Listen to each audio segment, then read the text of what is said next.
And Gen Z doing this whole no alcohol kick that they've been doing doesn't help. Recession indicator this, recession indicator that.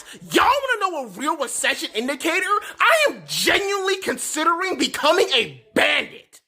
Like dead ass. I am Googling the career prospectus of being a highwayman. This shit is ridiculous. Rent is too damn high. Gas is too expensive. I swear to God, I am one bad bill away from calling up all my niggas. We're about to be fiends, miscreants, ne'er-do-wells. I have a bachelor's degree. In biology, and I'm actively pursuing a master's, yet the blade is looking more profitable by the day. This economy is fucked. Folks going back to school to get additional degrees is a major recession indicator. This may be the first time a president is pushing the US into a recession on purpose. I hope your savings account is in order. Yeah, right, because most people don't even have a month's rent saved. Economists just raised the probability of a recession in the United States to 35%. Why? Because Trump is intentionally sparking a trade war that's going to make your prices go up even further, and this week is a big test of how bad it could be. Here's a quick overview. You've probably heard about Trump's tariffs on Canada, Mexico, and China, but on Wednesday, Trump is expected to impose sweeping reciprocal tariffs on any nation that imports US goods. On top of these sweeping tariffs, Trump is expected to impose a 25% tariff on auto imports on Thursday, which is going to make the price of cars go through the roof. Over the weekend, Trump was asked to respond to concerns that his tariffs could increase the price of cars, which experts say could be up to $4,000. His response was, quote, "I couldn't care less if they raise prices because people are going to start buying American-made cars." But Americans don't even like American-made cars, they like Japanese. For those who don't know, including Donald Trump, a tariff is a tax on goods imported from other countries. But that tax isn't paid for by those other countries. It's paid for by US-based companies that import products. Trump claims that these tariffs are about holding other countries accountable for taking advantage of the US, but it's US consumers that will pay the price. Simply put, tariffs make it more expensive to import cheaper goods from other countries. They're inflationary. And in a trade war where other countries are imposing their own reciprocal tariffs on us, it makes it more expensive to export too, slowing down our economy. The stock market has already plummeted from this trade war. Inflation is back on the rise, and consumer confidence has reached a 12-year low. And these new round of tariffs are only going to make things worse. You want to know what the biggest recession indicator is? Food portions, and we should have known this sooner. America is literally known for having unhealthy food, but also very huge food portions. The food portions were so bad in America in the early 2000s that Michelle Obama literally had to intervene. We had an obesity epidemic. Yeah, and we still do.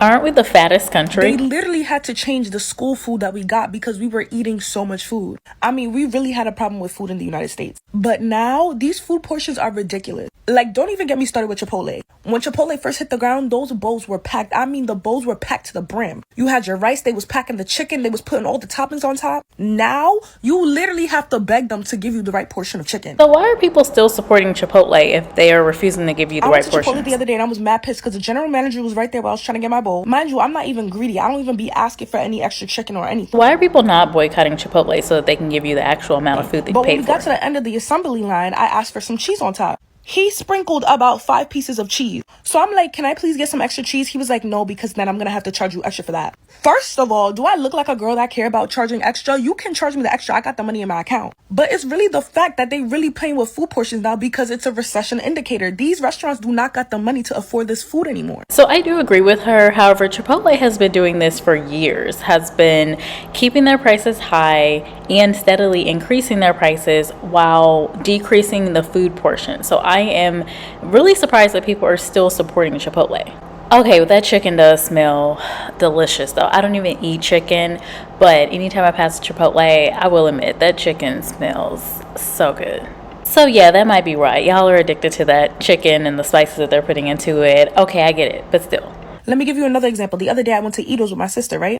It's basically a Japanese hibachi steakhouse where they cook the food in front of you. I kid you not, this man was counting the amount of shrimps he was about to put in my seafood combo. Back in the day, they used to throw the shrimp on the grill and throw that food right on your plate. But now we rationing. Now everybody's rationing with the food. And I'm not even saying this to be big bad because body tea. But it's the fact that the food portions is literally a recession indicator, because America used to not play. Like, they used to give you as much food as you wanted. They didn't care. They was giving us an epidemic of obesity. But now all of a sudden they want to count and ration. And don't even get me started on the price of eggs. But yeah, I don't know what we're going to do about it, but there's definitely a recession like around the corner. So if anybody needed a recession indicator other than the inflation prices going absolutely insane, us bartenders, us nightlife workers are going out and getting second and third jobs just to supplement our first job because we're not making enough money. So this is the thing though. Sure, a lot of people have had to work second and third jobs. That's not just the service workers necessarily.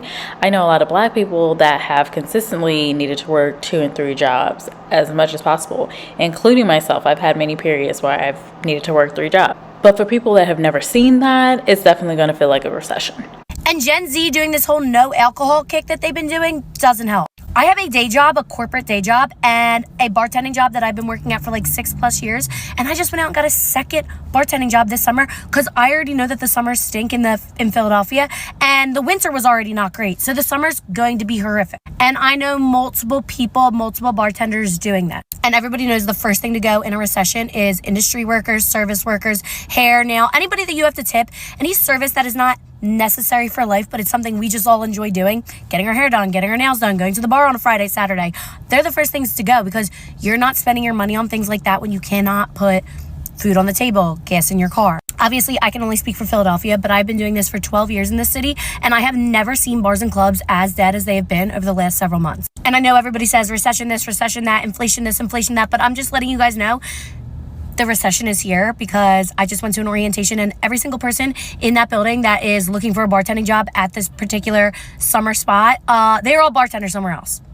So they are all getting secondary bartending jobs, which seems to be the case across the board in Philadelphia. So the recession's here. Recession indicator this, recession indicator that.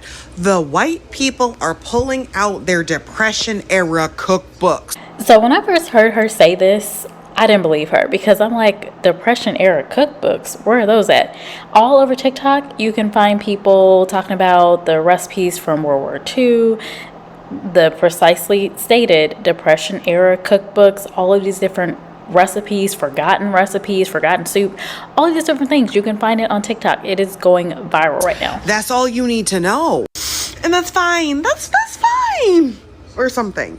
But there is one thing I want to say. If you do not already know how to cook, if you are not a good cook, if you are not confident in your cooking skills, now is not the time to go rogue.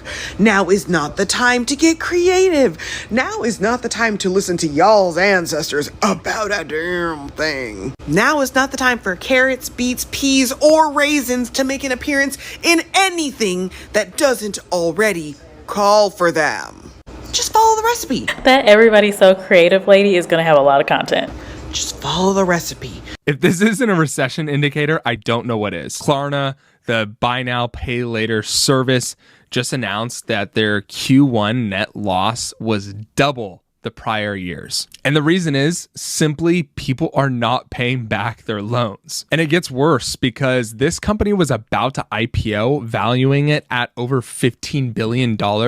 So now the losses are just stacking up. And then to add more absurdity to this, they announced this, an AI generated avatar of their own CEO, which is just kind of bizarre. However, on the flip side, revenues did grow 13% year over year. There are 99 million users on the platform, and they've also cut down headcount over 39% in the past 2 years. Overall, I've been saying this for the past couple of years that buy now, pay later services are just honestly a net negative to society. I think it just is predatory on the lower income class. You just simply can't convince me that it's a good idea to have 4 installment payments on like some Chipotle burrito or whatnot.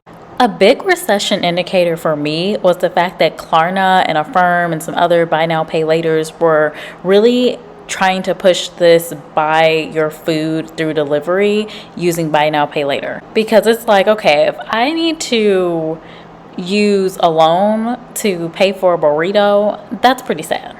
If you can't buy something twice, you can't afford it. And you definitely can't afford it if you have to pay it in 4 installments. We're gonna win so much, you may even get tired of winning. Frozen pizza sales are a major recession indicator, and they are going through the roof. When the economy is bad, people tend to buy more frozen food, especially frozen pizzas. During the Great Recession of 2009, frozen food sales skyrocketed, and we are seeing the exact same thing again. Why do people do it? It's about convenience and it's about price. People can't afford to go out, they can't afford to order in, and they don't have that much energy to cook. So they get a frozen pizza. It makes sense. Low effort, low price.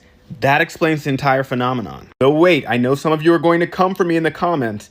Frozen pizza isn't that cheap, but it is much cheaper than buying a pizza from Domino's. Now, according to the food industry, the quality of frozen pizzas has drastically increased over the past few years. They're saying that that makes frozen pizza an even better comfort food than ever. And what's for sure is that right now, people need all the comfort that they can get. He's so right, because during recessions or any downturn, people are looking for small comforts like candy and gum and buying their own alcohol. So buying frozen pizza definitely makes sense. People are spending more time at home than ever, and for many, a frozen pizza is the perfect complement to an evening in. Either way, to this entire system for forcing Americans to rely on more frozen pizzas for dinner. All right, so this is the second video I've done about the recession indicators, and to me, it definitely seems like a recession. However, there are a lot of people that are in the upper echelon that don't even see the recession. They feel like things are about to boom.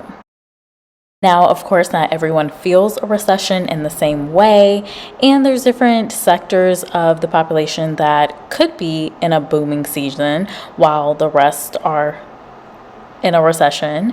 However, I want to know your thoughts. How are you feeling about things? Are you feeling like things are improving and that we're going to be looking at a boom season soon, or do you feel like things are only going to get worse? Let me know your thoughts, and I'll talk to you later. Well, I didn't really want to be here, so I was made to be here. So obviously I'm just like wanting to get this over with and get on with my life. This is a big inconvenience for me.